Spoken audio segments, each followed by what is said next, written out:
Hello and welcome to the Wednesday Night War Preview Podcast. I'm Adam Wilbourn from WhatCulture, joined by the Dadley boys of WhatCulture, Michael Hamflett and Michael Sidgwick, here to preview tonight's episodes of AEW Dynamite and NXT. But before we get into it, if you're a fan of this sort of thing, make sure you subscribe to WhatCulture Wrestling on either iTunes, Spotify, wherever you get your podcasts from, for daily wrestling podcasts, where we not only review the Wednesday Night War, but also Raw, SmackDown, pay-per-views. We have interviews, roundtable discussions, and a roundup of the week, complete with a bloody good quiz, of course, on WrestleCulture. But as I said, Michael Hamflett and Michael Sidgwick join me now to look ahead to the first Wednesday Night War of 2020. Gents, how are you feeling ahead of it all?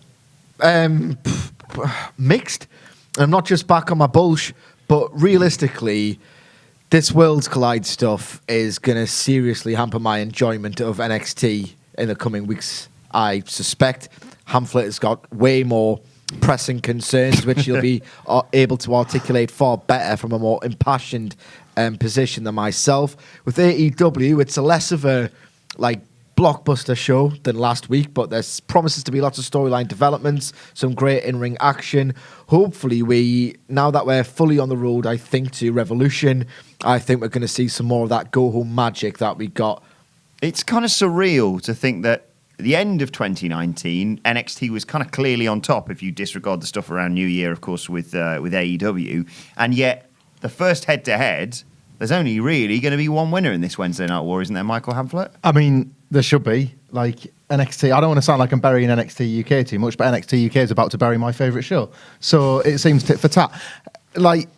And I'd argue that AEW is blockbuster again, but I'm kind of all for that, because why not stack these shows when it appears as if NXT's not going to recover from this very unfortunate Christmas break? It was as though they were booking the end of year as if they were heading towards a pay-per-view. That last NXT episode, ending with Rhea Ripley and Shayna Baszler, but all the other stuff going on around the NXT title, was a victory for the quite solid, dependable weekly booking of NXT. But Worlds Collide threatens to drop a bomb, and I'd love that we review this show tomorrow and I was proven wrong. Mm-hmm. And the first Dusty Rhodes Classic tag matches are great, and the influence feels welcome rather than concerning, and a bit vague and a bit needless for a product that was coming together perfectly fine without the involvement of these extra characters from a different brand. But it doesn't inspire me with confidence when, as Sidgwick points out, AEW have looked their best when they've actually got a destination to point towards. One thing I know you wanted to point out, because there's so much on this anniversary episode of AEW Dynamite that we probably not going to be able to talk about everything that's going to happen on tonight's show. I'll manage. But you had an issue with people accusing AEW of almost booking a pay-per-view episode for TV. Indeed, yeah. It's because I think it's a stick with which people can beat NXT, and I think there's a lot of whataboutism that says, oh, well, this is a pay-per-view worthy card. I disagree. I think people have forgotten what great TV shows look like, in my opinion. And over the course of the Dynamite era, we haven't seen one, much less in the main event, not the opening match, one AEW World Championship match between two established main event stars. Until we see that chucked out desperately, I'll kind of resent to an extent the accusations that they're making a glorified pay-per-view on television. I just think it's a great television show. And one thing I think we should clarify about NXT UK is that we know, it should go without saying, that the talent on the show is incredible. Mm-hmm. Tyler Bates great, Walt is great, Jordan Devlin is great. Mm-hmm. There is great talent on that show. But the way it's packaged and presented is so unbelievably soulless. It's paradoxically the least WWE feeling show of all time, this NXT UK thing that you just forget about, and it's like part of the monopoly, but you just forget it exists. But also, it's very, very WWE to a total detriment, because it's transporting British talent to a WWE main roster presentation, and it's just so unspeakably bland as a show. I can't get excited about it, and it's NXT's apparent job. I don't know why they've written this plot hole. I've got no idea why they haven't thought this through, but it's NXT's job to make NXT UK interesting, and my God, I'll probably have to switch sides if they can pull this off, realistically. It's so bizarre that it can be so bland and yet threaten to poison an exciting product. It's very weird in that regard.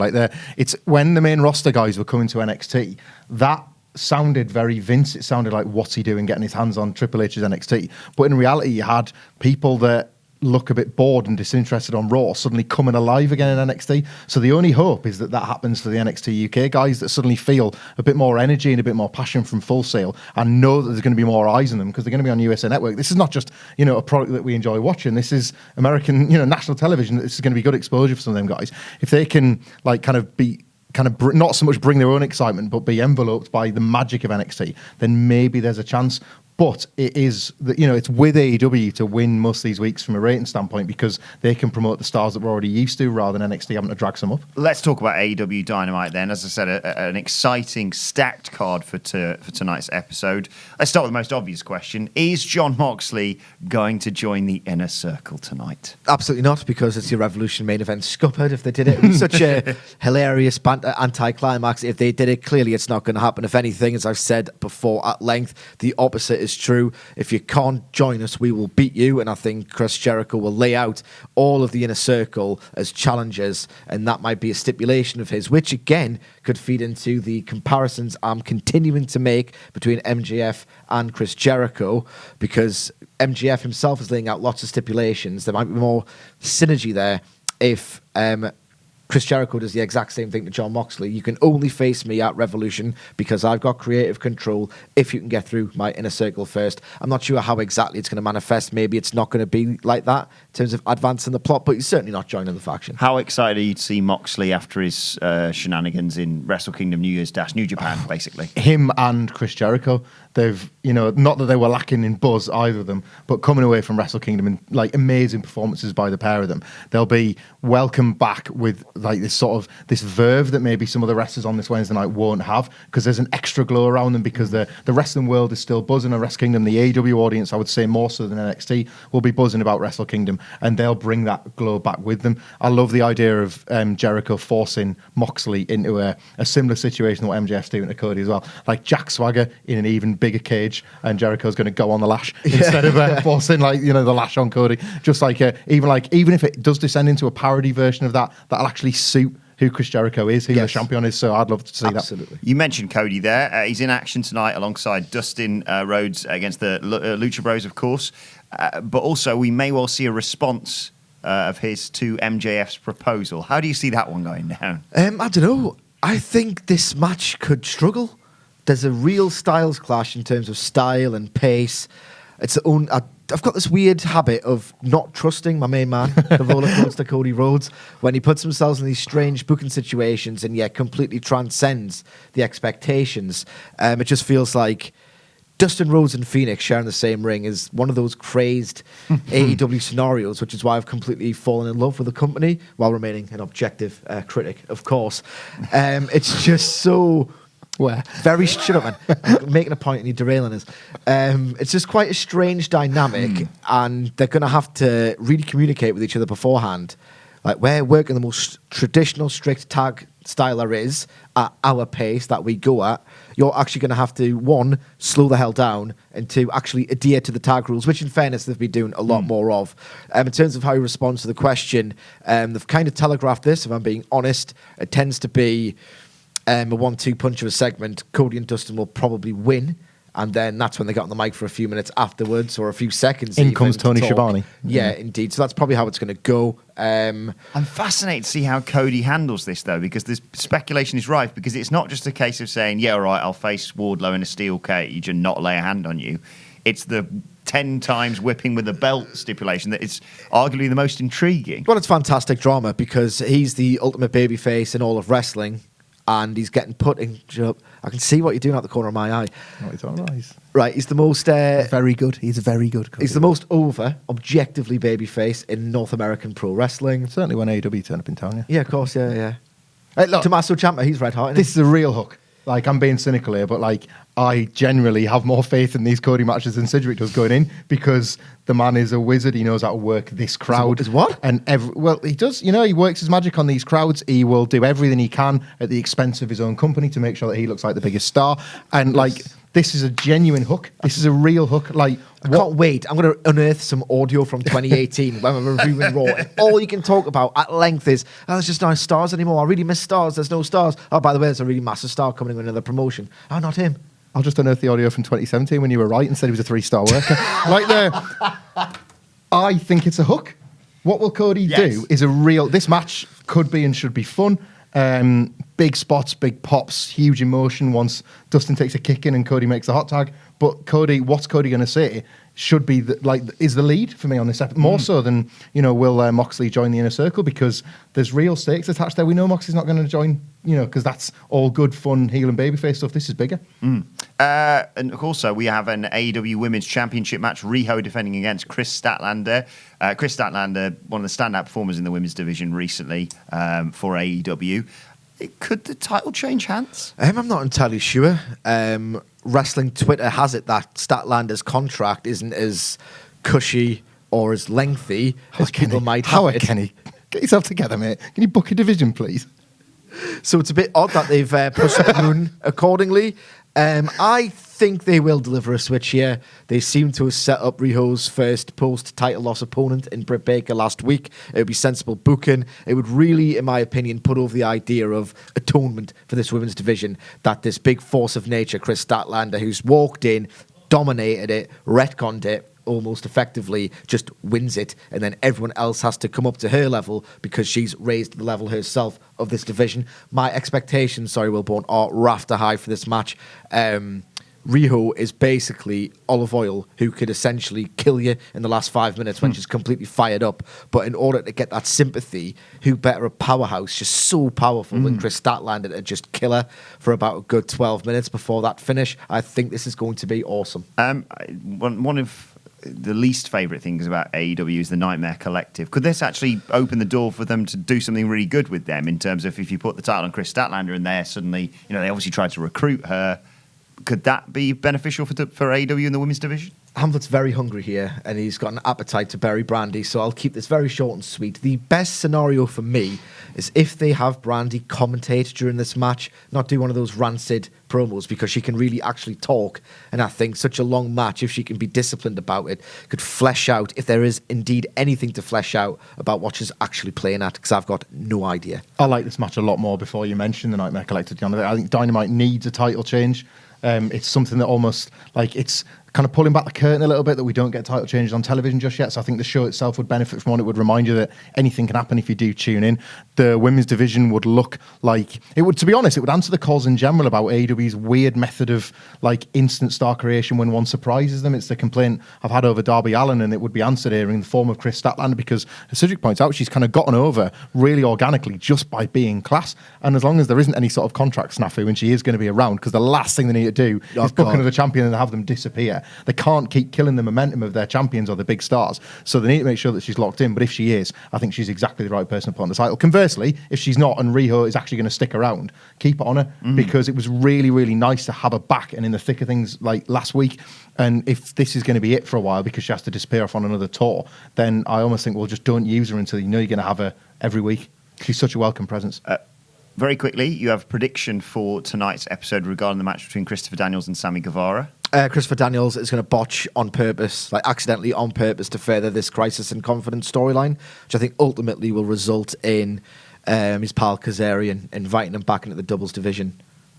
Yeah, makes sense. And I then think Scorpio Sky going on a singles run. And is this the week we've got Kenny Omega and Hangman Page taking on Private Party? Is this the week Hangman Page snaps and turns on Kenny Omega? I've really enjoyed what Page has been doing recently. That's the thing. I've been really enjoying what he's been doing, and long may that continue. I don't think there needs to be a cut and dry, black and white heel turn. But at the same time, I'm looking for less subtle, fantastic body language storytelling. As much as I love the memes, I want huge storyline development for Kenny Omega to sink his teeth into, to wrestle with, and to deliver an actual promo on the back of, because I think he's great at cutting promos. I miss him cutting promos. I think one fire promo delivered by him could answer a lot of the critics that I think are very reasonable in their appraisal of his character, because I don't really know what it is anymore. So yeah, it's kind of a ideal scenario either way. If there's a big meaty thing, he can respond to it, and if not, the subtlety of the storytelling is just my jam. I'd really, really like them to stretch Hangman Page and Kenny Omega out to the pay-per-view. I want them to mimic Bret Hart and Owen Hart, where they've got arms around each shoulder saying, well, fine, everything's fine, and we're going to win the tag team titles. And then they don't, and then Hangman Page turns. He snaps. You can get to the pay-per-view with Kenny and Hangman Page winning enough tag team matches to have a run at SCU. and then you have that great match, and then they lose, and then Paige turns. Of course, the temptation is going to be to rush to the singles match because we can all see the turn coming. But that's the same as MJF. That's the same as any good heel turn. You kind of want to see it coming. And that last heartbreaking failure would, I think, like give Kenny a bit more of an emotional investment than he's got should Hangman Page turn right away. Right, let's transition over to NXT. As we mentioned, the last NXT episode, aside from the year-end awards one, was concluded with Rhea Ripley being crowned the new NXT Women's Champion. What is next for her? I don't know. I feel like I'm looking at that through one of them sepia Instagram filters at just a different time. Rhea Ripley has probably got, if WWE aren't going to use Shayna Baszler on the main roster straight away, could easily have like one more return go around with Shayna Baszler, but I'd quite like them to resist the urge to do that, even though a rematch would probably bang. There's too many other women now that are in line for a shot, and they've done such a good job with this division that they can build somebody up almost out of nowhere. I fear that with Worlds Collide, she's going to get, someone from the NXT UK division, if not the champion. It's not ideal because it's not a feud. It's a match happening because this pay-per-view is happening. I would rather Rhea Ripley, having gone through so many people just to get to Shayna Baszler, have an actual program. Someone like a Dakota Kai or someone like a Bianca Belair who's never really fallen away from that upper tier. I'd rather them channel her towards somebody. A lot of speculation about the Io Shirai and her future in WWE. I feel as though as long as she's sticking around, that's the WrestleMania weekend takeover match. That's the one where people genuinely think like Rhea could lose. Babyface champions tend to have the belt for less time in NXT than the heel champions. So Rhea Ripley could easily get through one takeover in Portland, get through Worlds Collide, and then head to the WrestleMania weekend one. That's where the Shirai match is. Did you see the NXT Women's Championship changing hands quite a lot? Because it's traditionally a championship that's been held for long periods of time for the most part. I hope not. I adore the lineage of that title. It's just been so meticulously crafted, and it's earned such this huge prestige that it has. In my opinion, it's the second most prestigious title in all of wrestling. Yeah, just behind the IWGP Heavyweight. Amazingly so, all things considered. Indeed, I don't want them to play hot potato, but at the same time, would it be the worst thing in the world? As Hamflett points out, they've done such a great job of cultivating all the talent in that division that they all feel like serious players. The most serious of which that points out to me is Dakota Kai. She's got an actual claim to challenge or at least confront Rhea Ripley because of the events of a few weeks ago where they bait and switched that match, and she could then accuse Rhea Ripley of cowardice and then use that to get into the title picture. It also allows Tegan Nox's return, doesn't it? Indeed. That's the big return. There's loads they can do with this because they've been plotting so many story beats and narrative threads that they could just pluck anyone at any given moment. They're doing a tremendous job of booking that division to the point where what next for Rhea Ripley, the answer conceivably is anything, and anything will be good. Absolutely. But it's Kaylee Ray, and they're going to be clinking belts. Great. Maybe they'll have a tug of war, Hamflett, that can go full main roster.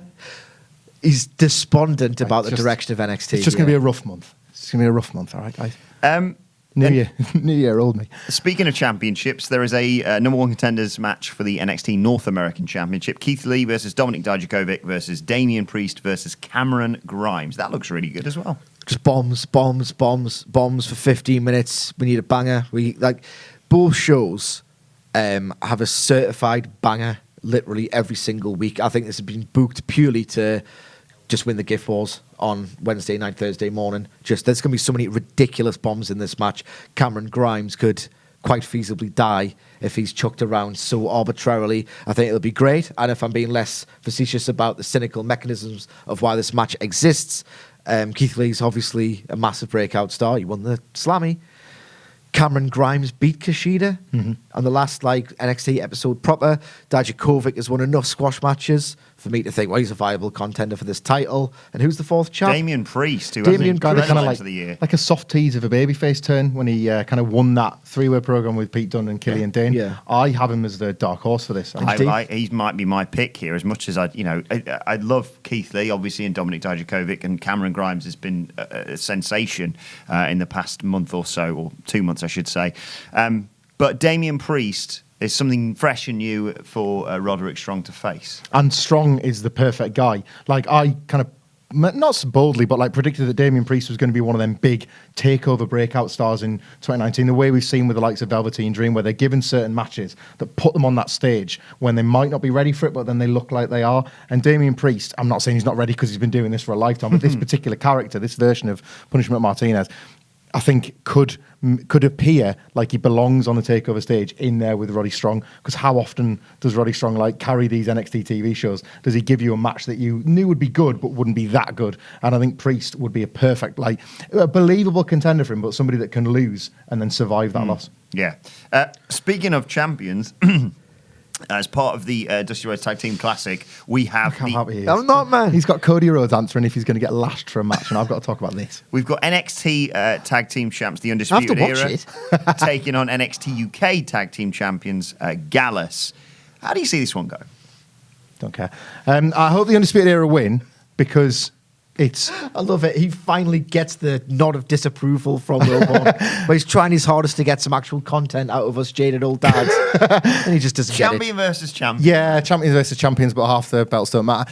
Gallus as tag team champions is one of those reasons why I think people aren't invested in NXT UK. This is not to just completely like murder the work of, Mark Coffin, Wolfgang. They work hard enough, and the act is what it is. But like, look at them against the Undisputed Era. Look at those two teams against one another. Like, picture them in status, in worth, in like long quality of matches, rich histories that one team has that the other one decidedly doesn't. This looks like NXT versus a feeder system into NXT. It's like you've picked two guys off the Largo loop and said, we're going to put you on television this week, and if we give you some belts, it's going to look like you belong. Like, this is the problem with booking a tag team tournament when you haven't got a tag division. But could it not be argued that if Gallus go over the Undisputed Era, that could give them a bit of momentum? He's going to give him a heart attack. They flip the table. Like, they might, though. Yeah. Like, it'll give them a bit of momentum, just like when, like, sort of guys win 50-50 feuds on Raw. The thing is, less facetiously about how we perceive NXT UK, we're going to see the reality of it tonight. And if we're looking at precedent of a time when, right, trying to be nice, it's Wednesday. Wednesdays sort of breed niceness and optimism, even from me. I'm a Raw guy this month. Looking got Drew. at recent precedent, right, there's a certain class of talent in the world. The guys in NXT, the best guys in NXT, are right up there with the best in AEW New Japan. I think you can think of that as a trifecta of greatness in pro wrestling, irrespective of which one you might like a little bit more or less. NXT UK guys, by and large, apart from your Bates and your Walters, are decidedly below that class.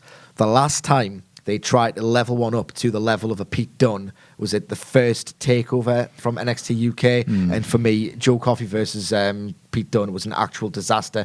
They treated Joe Coffey as if he was in that elite class and he was badly exposed. And my worry, if it goes too long, it might just be a 10-minute thing that we'll just forget about and there was no need to be anxious. If they try to go like 15, 20 minutes to hoist with all their might Gallus to the level, it's just going to make them look like dicks. I tell you, like being, they're competing with Undisputed Era. That's not the story. The story is that they're getting dragged down to their level. The one thing that might work for this match is that it's in Full Sail. That's home turf for the Undisputed Era. I like it when you have heels versus heels, but one team are getting cheered.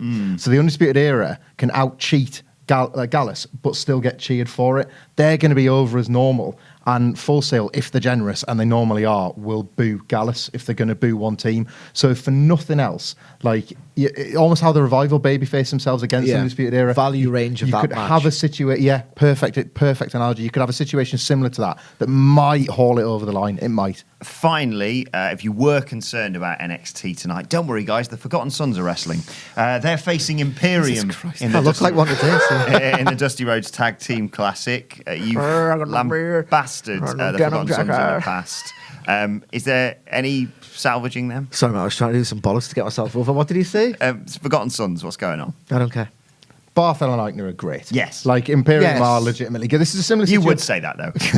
This is a similar situation, right? Biased. I don't even care enough to analyse it beyond that gag, to be honest. Like, I would rather see Walter and Jackson Riker have a bit of a face-off as a sort of accoutrement to this match. This will be what did you say? A value range. This will be a value range version of the value range version of the Revival versus the Undisputed Era. See, what you're not considering in your huge existential crisis about what is going to become of your show is that when the ratings come out... Oh, if it wins, blimey. No, when the ratings come out in AEW are probably going to defeat this episode of NXT, just looking at the complexion of the respective cards and the momentum. NXT are going to look at that and go, right, let's just keep the dusty crap to a minimum 8 minutes instead of your 15 next week.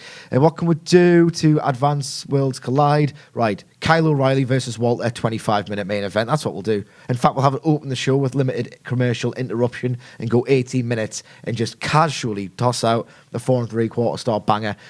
Less facetiously, they reactionary book, but they do it brilliantly. Yeah.